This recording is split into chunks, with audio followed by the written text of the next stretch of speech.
Hi guys, I've got some really cool wines to share with you. This is the summer release of Sorrenberg. So we've got the 2024 Chardonnay and we've got the 2025 Sauvignon Blanc Semillon blend. So incredible producer. They do 2 releases per year, a summer release, which these 2 wines, and a winter release, which is a Gamay and also a Cab blend. Fantastic, fantastic wines. So I'm so excited to try both the summer release wines, and I absolutely loved last year the Sauvignon Blanc Semillon blend. I think this is probably one of my favorites for summer. I absolutely loved the freshness to it last year, the little bit of herbaceous note, beautiful cucumber sort of drive that came through, just fantastic. Super excited to try the Chardonnay. This is actually the first time I'm trying their Chardonnay, so I'm pretty excited. And yeah, I want to talk you through a little bit about both of the wines and this fantastic producer. Based down in Victoria, this is a biodynamic producer that has built up a huge track record of being a collector favorite. People absolutely love these wines. Such small releases. The allocations are highly sought after, particularly the Gamay and the Chardonnay. The Chardonnay sold out for us within 6 hours. I'm so stoked that I got to save a bottle so that I could do this video and tell you a little bit about it. So Sorrenberg, as I said, based down in Victoria, they are a biodynamic producer. So what we mean by biodynamic is we're really talking about the vineyard management style. So when we talk about sustainable, we're obviously trying to limit the amount of pesticides. When we talk about organic, we're getting to a stage where we use so little pesticides, and when they have the most impact, that we're able to become certified organic. But certified biodynamic is a step further than that. It's looking at a holistic approach of the vineyard and vineyard management. So not just limiting the amount of pesticides, but actually naturally balancing the ecosystem. So instead of using a pesticide when there's a pest that we want to get rid of, we actually integrate a natural predator. It's also looking at the different sort of lunar cycles and how the sun impacts the grapes as well. So all of those things actually influence what happens in the grape, and then of course what actually happens in the glass, because that's really a reflection of what's been happening on the vine. So biodynamic producer, that's the vineyard management approach. It's said to have a better reflection of terroir because we're naturally influencing that vineyard ecosystem. These are fantastic wines. I'm going to do just a very quick review. So summer release 2024 Chardonnay, really nice, beautiful stone fruit, little bit of a sort of tropical note. I want to say banana or like some melon that's coming through. Little bit of a toasty note. This was aged on lees. We also have malolactic fermentation. So what that is after the alcoholic fermentation, where we're converting the yeast and sugar to make alcohol, that yeast through that process dies. The wine is aged on its lees. So it gives that sort of biscuity sort of flavor that comes through. So that dead yeast essentially is integrating some of its flavor into the wine. You've got malolactic fermentation, which after that alcoholic fermentation, if the temperature happens to increase a little bit, this can be something that happens naturally or something that vineyards actually actively encourage. But when that temperature rises a little bit, it means that the malic acid that we find in grapes, which we also find in apples, so that tart acid, the raising of the temperature encourages lactic acid bacteria to actually break down that malic acid and convert it into lactic acid, which is what we find in milk, which is why it brings on those nice buttery notes and characteristics. You can kind of smell it a little bit on the nose. You can smell a little bit of the oak. So there was some new and old oak, a little bit of vanilla that's coming through, but let's taste it.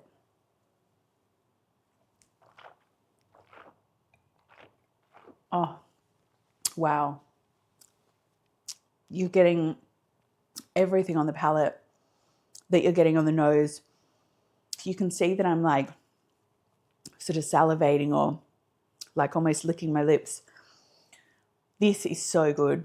That salivation is a sign of high acidity, but the licking of the lips still, like, the reason I'm doing that is it's so long. You've got that sort of acidity, that energetic drive that's sort of pushing everything forward, but it's also giving it length.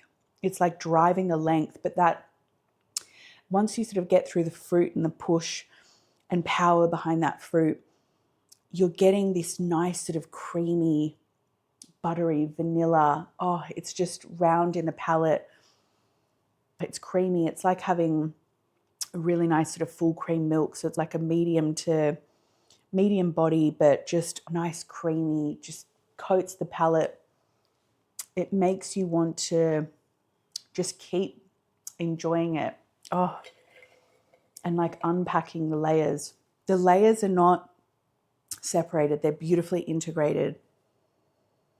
I can see why this is so sought after. This is, wow, really incredible. I'm fortunate that I get to try a lot of Chardonnays and it's my varietal of choice. So yeah, I feel very spoiled today. Oh, this is just exceptional. The nose is just such a pleasure. Just, the combination of everything, the stone fruits, a little bit of spice, that little bit of like tropical note. Oh, you're getting everything again.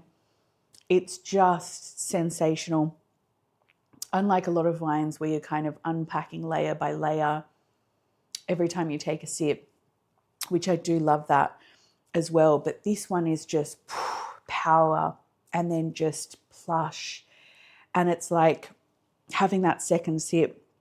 It's almost like getting that first experience all over again. Wow. Just, yeah. Beautifully balanced, beautiful finish. It's still going on the palate, that creaminess. Oh, sensational. But we also have another wine to try, and I love this last year, and I want to talk you through a little bit about Sauvignon Blanc Semillon. But I'm just still so captivated by the Chardonnay. Definitely, I think that would age. I think with more age, that drive and power will soften a lot. I think it'll become a lot more sort of nutty and creamy and softer, rounder. I just love that energy to start with, and then it just splays into this beautiful sort of mouthfeel that's creamy. It's just, it's plush. It's got that vanilla mixed with the butter, the creaminess. It is sensational, especially after the energetic drive. I can see why this is one of the best Chardonnays. This is so sought after. It's just incredible. It is really nice. That finish, that is a wine you keep wanting to go back to. Absolutely. That's why I paused on the Sauvignon Blanc Semillon, because I'm still just, my mind is still with the Chardonnay. But I do need to tell you about their other wine, which also is a fantastic wine. As I said, I loved it last year, the freshness. It's one of my favorites for summer, especially that cucumber, like herbaceous note that comes through. It just gives it such a nice freshness. But also Sauvignon Blanc and Semillon are a very common blend. I think that some producers do it incredibly well, like Sorrenberg. Others, I think it can become very imbalanced. Sauvignon Blanc and Semillon are very common in a blend together. You typically see that as well over in Bordeaux. They're white wines, dry white wines, sweet wines, beautiful blend. Sauvignon Blanc gives it that fruitiness and that freshness and the crispness that you want. The Semillon has more body and a little bit more of a sort of honeyed note just naturally, and that's why over time it evolves into more of that sort of honeyed sort of sweet note. So even if it's a dry wine, the perception on the palate is more sweet, particularly as it ages, but that's also why it's great in a blend together if you're looking at a sweet wine. Chateau de Chem is probably the best depiction of that. They're dry white as well. Your Grec is also fantastic. But the reason why they go so well in a blend together, particularly if it's a sweet wine, is because Sauvignon Blanc gives it the acidity. You need that, particularly in a sweet wine, because you really notice the sweetness if you don't have the balance of acidity. And if you've ever had a sweet wine that's young, like when I went to Chateau de Chem, I was able to try some of their wines over time, but one of them was actually young.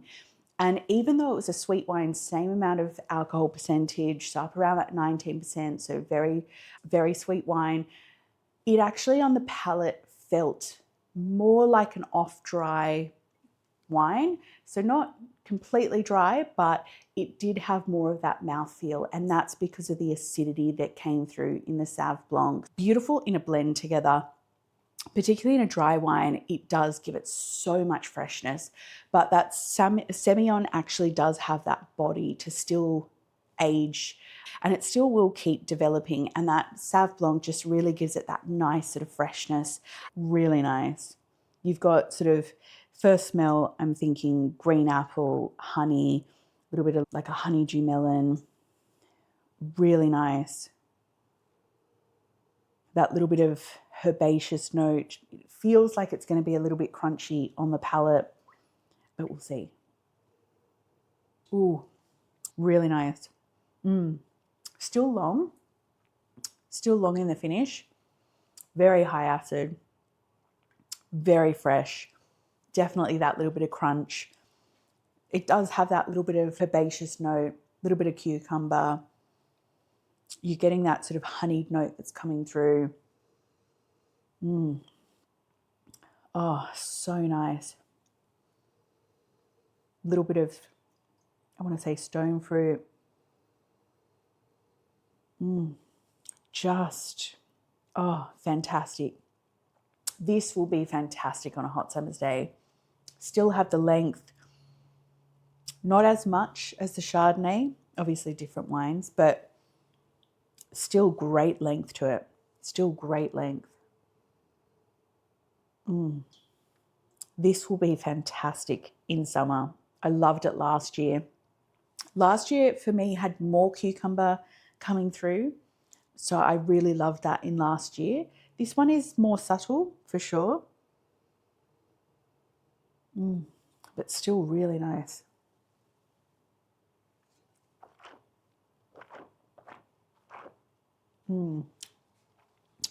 More of that cucumber note as it opens up.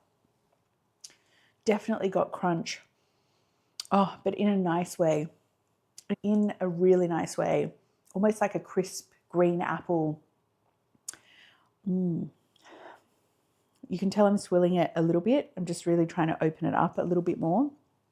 It feels like it could do with just a little bit of air, a little bit of a decant. It's obviously young. It's a 2025. It can be drunk now, could age. I personally really like the drive to it, the energy. I love that crunch, that sort of green apple crunch, really nice. This is that crisp, refreshing drink that you want on summer, that hot summer's day. You just want that sort of drive, that freshness. I keep going back to it because I'm just loving the green apple. I think it just really makes it so refreshing, especially with that little bit of herbaceous note. It's got beautiful balance, beautiful length. So good for summer. Oh, such a fantastic producer. Biodynamic, as I said, really sought after allocation is the Chardonnay. This is definitely one to watch in terms of the blend. Sauvignon Blanc, Semillon, fantastic example of how this blends so well together. This one definitely has a growing reputation for a reason, but the Chardonnay, I'm just, speechless. Fantastic Chardonnay. Definitely one that you want to keep going back with. Two beautiful wines, two very different wines, two exceptional in their own right. Definitely a great blend for summer. As I said, great depiction of what this should be as a blend. And the Chardonnay is just, wow. Yeah, fantastic. Absolutely fantastic. I cannot wait to just go back to this glass. It's just such a pleasure. Both are such a pleasure, but wow, that Chardonnay. Cheers.